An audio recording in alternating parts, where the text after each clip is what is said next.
Okay, good morning, everybody. I will be sharing today with you what I call city gaming and how we can design participation. So we have been seeing the last couple of days, the last 3 days, a lot of work related with a digital world, a lot of work related with accumulation of data. But I was surprised not to see work which is much related to experience that they are being created through design processes, experiences that they can be much more difficult, of course, to measure or to quantify, but they are a very important, in my opinion, topic when we talk about humanizing digital reality.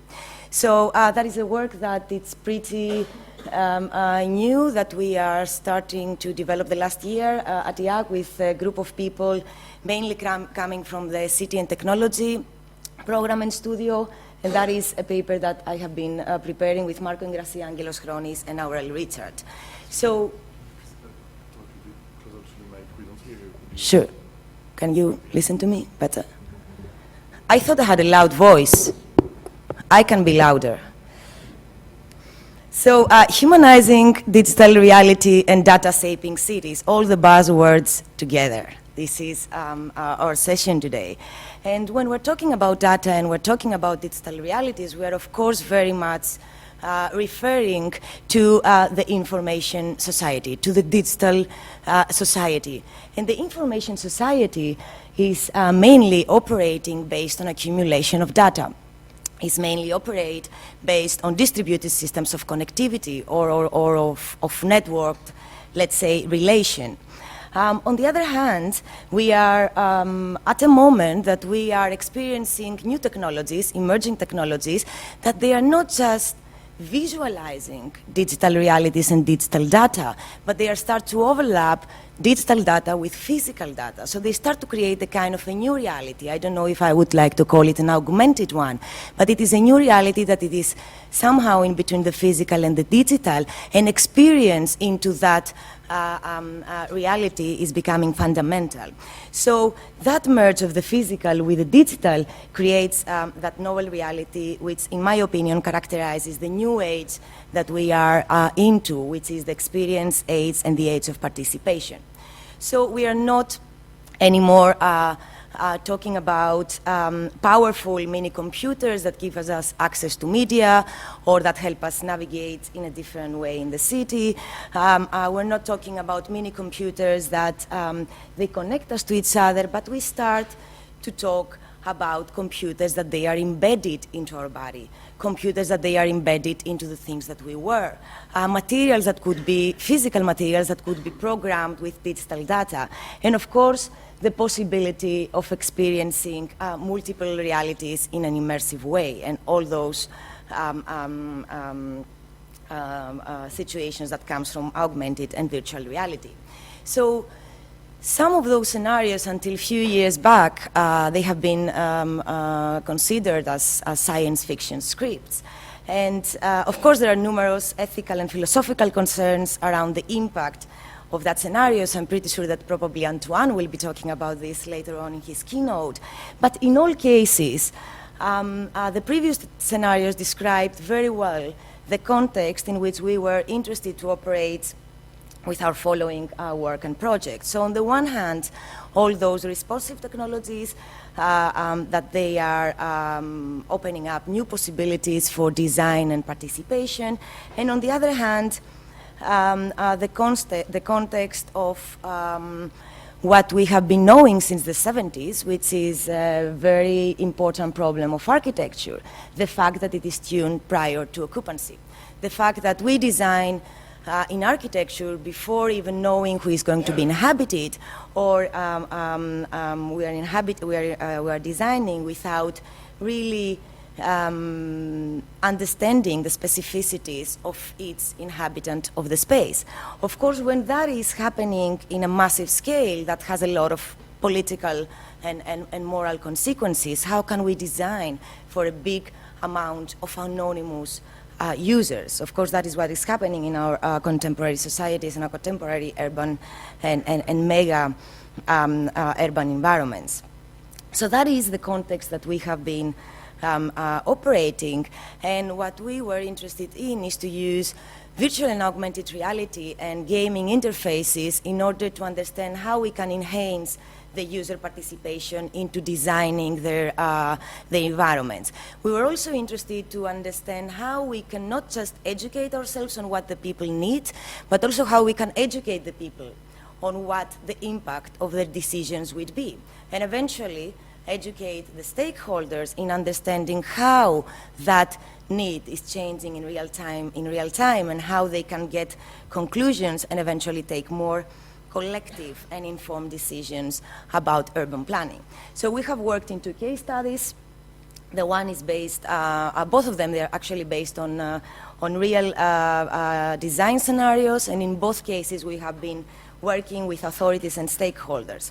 Of course, this sets pragmatic constraints on the one hand, because the work is developed within a series of limitations, but on the other hand, it allows us to really work with the real users of the space in which we're operating.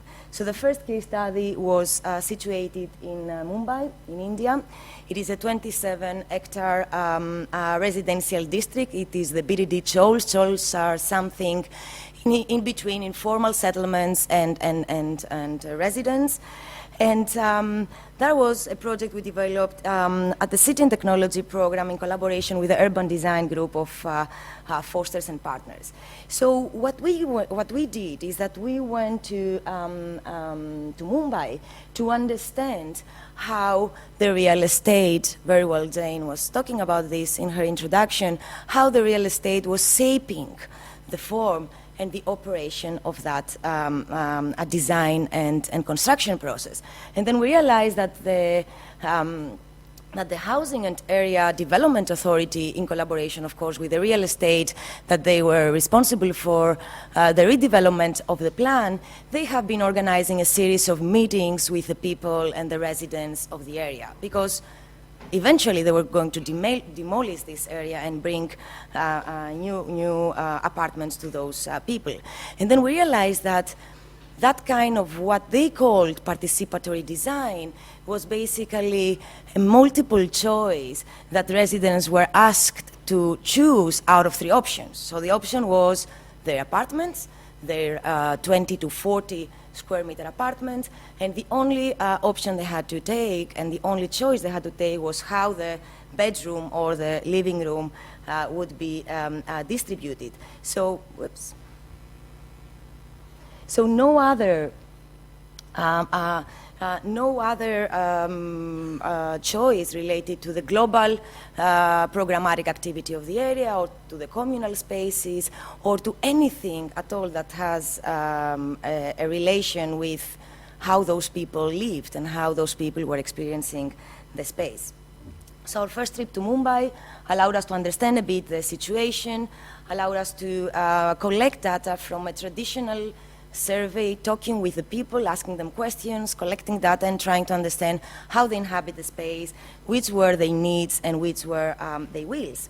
And the data ranged from mobility to energy, to inhabitation patterns, to the way that they were living in the spaces, because they had apartments that not only were inhabited by one family, but several families that they were actually shifting during the day on how they occupy that space. And then instead of going back there with a final form and a final design solutions, what we decided is to create a series of variations, a series of design solutions that they could respond to the data that we have been collecting by those people during our survey there. And different design scenarios, it reflected the fact that they were, let's say, living in a specific way, which means that they needed communal kitchens, they needed spaces that they could be dynamic and reprogrammed in different ways during time, and that was a fundamental characteristic of that community in that area. So Our development proposal, to start with, has been an alternative to what is happening with the real estates, that they are basically increased density so they can increase income, so that with that income they can pay that development. And of course that changes the identity of the area and where the people live. So what we have proposed instead to the authorities and to the real estate is to rethink a development plan that it's not based on that principle, but it is actually based on the idea that they can take advantage of problematics such as waste, or they can activate actions such as energy generation, and with that they could eventually generate income in order to pay the development. Of course, that plan had different possibilities of how it would be implemented, and the users have been fundamental for us in order to see how they can give us feedback onto that. But in order to receive that feedback, the residents needed to understand what we were talking about. So we needed for them to understand that if, for example, they reduce a small amount of their square meters in their houses and give them to a biomass station or give them to an common urban agricultural area, that would be a common value and gain for the community as well as for them. But of course, when we were discussing with them and we were showing them plans, it was very difficult for them to understand. It was very difficult to visualize that relation of their space with their communal space, but also the notion of the three-dimensionality of what this would mean. So that's why we decided to embed our design solutions in a series of apps, but also through virtual and augmented reality engines, and we allowed them to visualize and to immerse in the different design scenarios that we have prepared for them. So we came back to Mumbai, we visited the area again, we met with the residents again, we brought Google Cardboards, VR, low-cost equipment that could transform our mobile phones into VR and AR machines, and we started playing with the people. So residents could start seeing in the application what it would mean if they would give 2 or 5 square meters of their spaces, what would that mean in terms of food or an energy or economy production in their area. Through augmented reality, they had the possibility to visualize that design scenarios in the real space, but also they were basically left to be immersed in those scenarios and to experience those scenarios in a different way. And of course, what we were interested in is to understand their needs and to get their feedback. I will maybe skip that, which is related to the phases of the urban development. But I mean, it was interesting to see that the feedback of the people after the immersive experience, it was much different compared to the feedback that we get from them when we did the initial survey of question and answer. So for instance, when we asked them if they were interested to grow their food, almost 90% of the people, they said, no, we are not.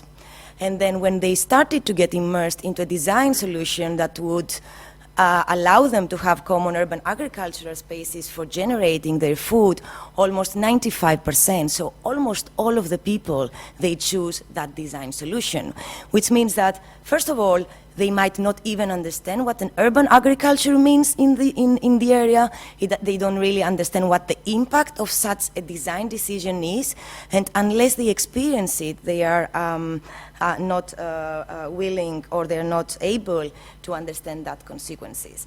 So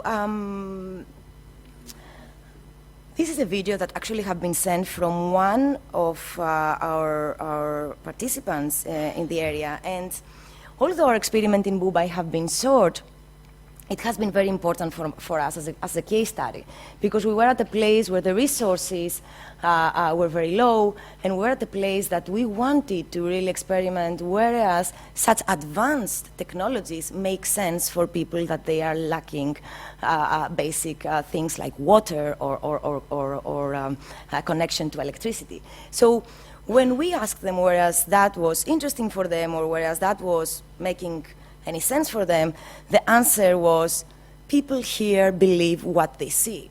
So people do believe what they see, and people do believe what they experience. And I think that this is something that we need to take into consideration when we are talking about designing with the people and not designing for the people.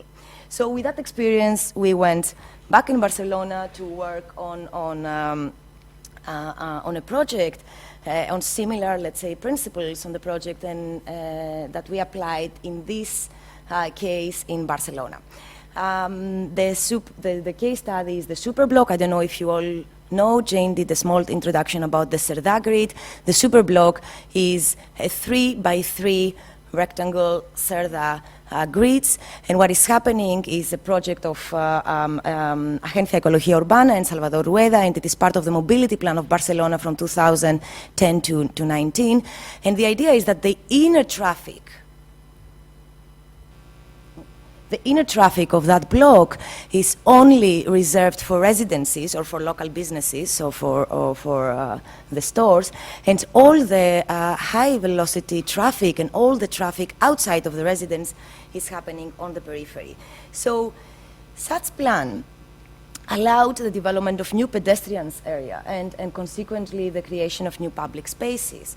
The first pilot project has been done in the 22 ad, and the data showed, the 22 ad area is actually where our school is placed, and the data showed that it would increase 77% the amount of public space currently present in that area. So that is pretty radically number if we think that until a few years back, the 70% of the space of our cities and our contemporary cities in general is given to the car and not to the pedestrians. So in this case study, our activity has been based on designing and testing on-site an open-source gaming interface. We wanted to learn from the gaming industry and bring that back to the design processes. So we have designed an interface, and we have used it as an alternative design tool for participatory design. The game is called Super Barrio. Barrio is neighborhood in Spanish, so it's like saying the super neighborhood. And it allows citizens to navigate into their space, into their neighborhood, and to actually design that space and visualize it. So design the public space through that gaming interface. We were interested to create a kind of bidirectional educational model, as I was saying before. So we want to collect data of what the people want, but we also want them to understand what would it mean to fool the city with green. Do they think that this is sustainable? Do they understand that this might not be as sustainable as they think? And how can we educate them on that? So in general, the interesting thing of digital game compared to the analog gaming that is not new in the participatory design processes is the issue of accessibility. So when you are using analog games and when you are, like meeting with people in order to get their feedback on what they want to do in their urban planning, it's basically a specific moment of the year or of the day in a specific place. So there is not so many people that they can really participate into that. In digital gaming, eventually everybody that it is connected to internet or to an interface, they could, of course, give their opinion. It's something like e-voting, no physical presence, but opinion indeed. And then we've seen that those principles are being applied, of course, in different cities around the world. This is the city of Hämeenlinna in Finland, that they've used gaming interfaces in order to create competitions and allow the people to participate through the internet with their proposals about the city. Such examples take the advantage of exactly the fact that a lot of people can really connect to the web and to those platforms. Another interesting reference and example is the collaboration of Minecraft with UN Habitat. They have been merging gaming and they have been traveling around developing cities to develop them together with the citizens. So that process was a merge of gaming principles, so people could like play an interface of visualization of the 3D space, but at the same time was also combined with the fact that people could come together. So there was a merging of both analog and digital game. So in that process, it's interesting that the people could get to design their space through that game, but there was only one directional relationship and feedback, so only us taking feedback from them, but not them taking feedback from their design. So from our side, we have been interested, as I was saying, in design this bidirectional relationship. The first thing we did was to 3D model the area of the superblock, and we wanted to do that as detailed as possible. So maybe the detail was not in the facade of the building, but it was on areas or on signs that people could start identify the key areas of their site. They could start identify their house, their street, their store, their local shops, etc. And an initial, again, traditional survey and questionnaire allow us to understand what the people thought, not about the idea of the superblock, but mainly of how they were inhabiting it. Do they need more parking? Do they think that this reduced mobility is positive or negative? And eventually, what would they like to add into that extra new space? And we have, explain, okay. So, sorry, yeah. So that is a small animation of showing how the gaming interface works. You can download it actually from Google Play. It's called Super Barrio. So first the users, they were registering with some data, and then they were able to understand to choose from a series of design elements and to place them into public space. They could choose from parking to energy generation station to greenery to a series of elements that we have designed based on the survey that we have created with them. And we have, of course, tried to transform that into a game where people would have like notification if things were not going well. And when did things were not going well? If you see up there, we have some sliders that they are showing the exact impact of the design decision. So if all of a sudden you have a lot of energy generation machines that might be fantastic for productivity, but it won't be so fantastic in terms of economy or in terms of social interaction, and so on. So messages were appearing in order to allow people to understand when they were in critical states where their city model was not sustainable and was not in balance. So we've also created an event. We have organized an event where we went there out on the street trying to introduce that game and interface to the people and ask them to give us feedback not only on the design but also on the fact of whether they would like to have a tool like that, and in their house with their family in their sofa, they could eventually start giving feedback on how they want to inhabit that 77% new public space that it was appearing. So we also got some interesting feedback from the people saying how not very user-friendly the interface was, or how a series of issues of the interface could get better. And here are some of the data we were actually collecting by, we have done this with 130 people, which is not so many people for an afternoon, but it was enough to start introducing that process into people that they could, again, as I said, go home and design from wherever they are in whichever device they had. And the game, which is, to me, the most interesting part, also included a data collection engine. So after each game, info was sent about the personal data of the user, but also about the geolocalization of the different elements, and eventually giving conclusions about what people wanted and where. So the data in that dashboard, it is data that it can be sorted in different categories. It is a dashboard that it can be accessed by anybody, by the people of the neighborhood, but also by stakeholders, by administrators, by the designers, and start to understand how those people wish to inhabit their space. Not today, in the meeting that we had today, but every day and every moment in real time, according to the changing of the needs of the people. And let's say that a very interesting also feature of that dashboard is the fact that it also allows other platforms or other APIs to be connected to that. So eventually we can start overlapping here real-time data related with the traffic conditions of that area or environmental conditions, that it could help us to enhance the design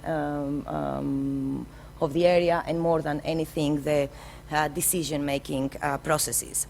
So the system of real-time data feedback collection was very interesting for the city of Barcelona. So together with the city council and a group that it's called Decidim, you know, like Barcelona now is being governed by people that they are very much focused into creating bottom-up processes, participatory government models, and they are very much interested into see how technologies can also enhance that processes. And together with them, we will be developing the super barrio into different areas of Barcelona, but more than anything, the dashboard that would allow to collect those and data and have conclusions.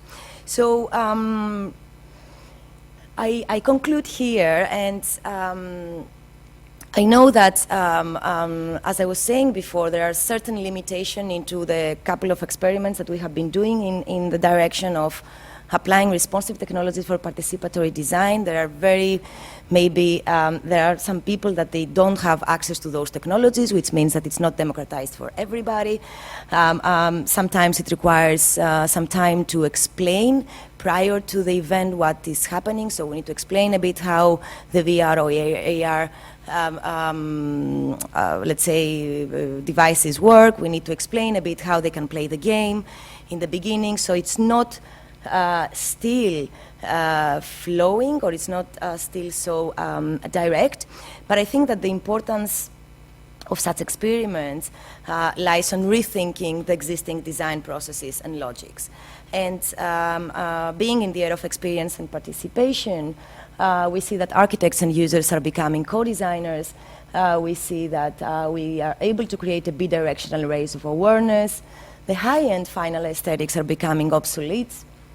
The model of the unique design and unique decision is questioned, and the user is empowered to change and customize and adapt the environment in real time, crossing the limits of physical artifacts and traditional drawings. And although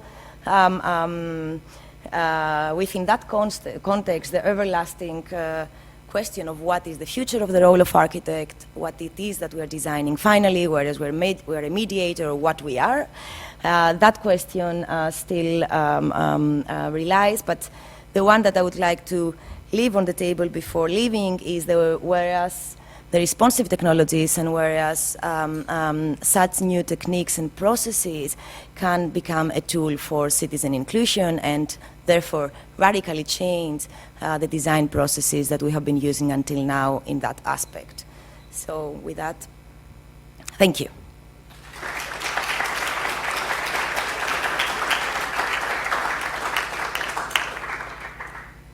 Any questions for Areti? There's a microphone coming.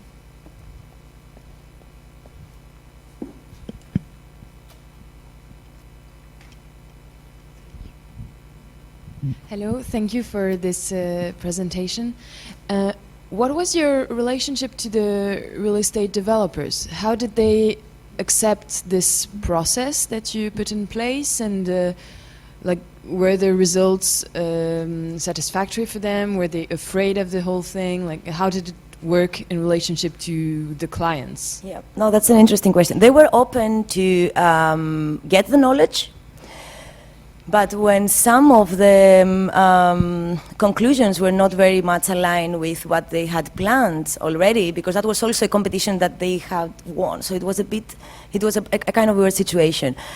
When there was conclusions that they were not very much aligned with what they were planning, they were pretty negative into that. So there was, of course, like the interest of all parties involved there.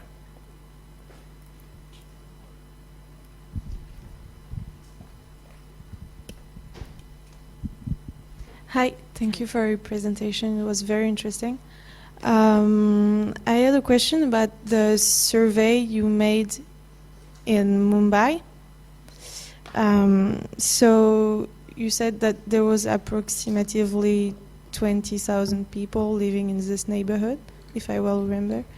How did you, in which condition did you implement this survey?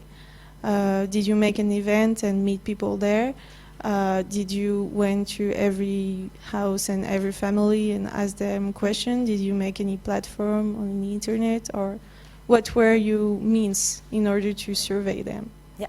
So we actually spent there 3 days together with 10 students of the City and Technology program. So we were like 12 or 13 people.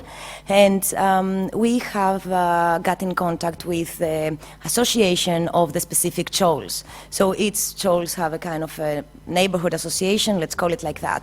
So we got in contact with them and they helped us a lot because they organized, they have informed people that this would be happening, and then we were moving, which was also very interesting, in different communal spaces. So from their, let's say, church, how is it called? Not church.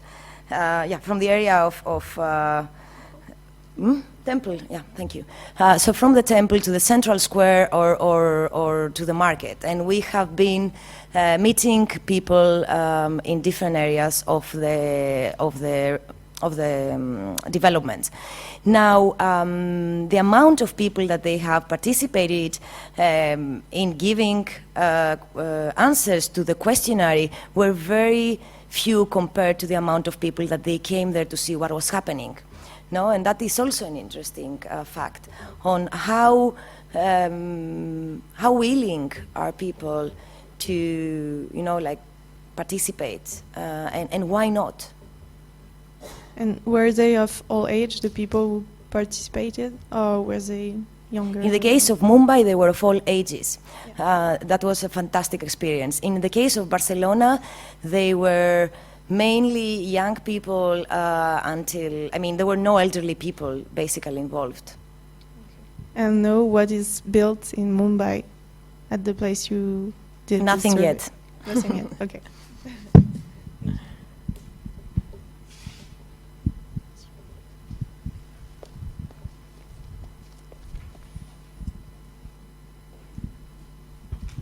Thank you for your talk. I wanted to ask, in the context of the design regarding the game, because of course it's related to the city and so, and I wanted to know which were the game strategies, or if it is a gamification of a project in the sense of making a game something that you already had in mind, or if there is some sort of reward system, or how does it work regarding game studies? Yeah, so this was something that we have worked a bit, but I also have to admit that I think we didn't manage very well. We have used different strategies for gaming in relation to warnings and rewards. The basic goal for the people when playing the game is to have some points, which is related to the balance of the different states of economy, ecology, social participation, and so. And I have to say that it still doesn't work that well. And that is why also we are now getting on board an expert of gaming design, basically, because everything has been very empirical from our side.